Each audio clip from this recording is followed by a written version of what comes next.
रामकृष्ण हरी मंडळी. कधी कधी काय होतं ना, रात्रीच्या स्वयंपाकाला कंटाळा येतो. अशा वेळेस काहीतरी झटपट तयार होणार आणि झणझणीत खायला वाटतं. तुम्ही त्या टायमाला खानदेशी खिचडी ट्राय करू शकता. अगदी झटपट होते, चवीला भन्नाट लागते. 1 कप मी तांदूळ घेतले, पाव कप मी तुरीची डाळ घेतली. वाटण तयार करून घेतले, लसूण, अद्रक, कढीपत्ता आणि कोथिंबीरीचं. डाळ तांदूळ स्वच्छ धुवून बाजूला ठेवलेत.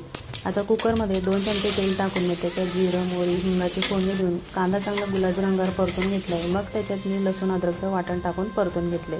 आता सगळे टप्प्याटप्प्याने सुके मसाले टाकले. छान परतून झाल्यावर त्याच्यात बटाटा, टमाटा आणि शेंगदाणे टाकलेत. तुम्ही हवं तर घरातल्या भाज्या वापरू शकतात, फ्लावर, फरसबी, वाटाणा वगैरे. आता मी धुतलेला डाळ तांदूळ टाकून तांदळाच्या दुपटीचं पाणी टाकून चवीनुसार मीठ आणि कोथिंबीर टाकून 3 शिट्ट्या देऊन घेतल्या आहेत. छान मऊसूत मोकळा मोकळा असा आपला खिचडी तयार झाली.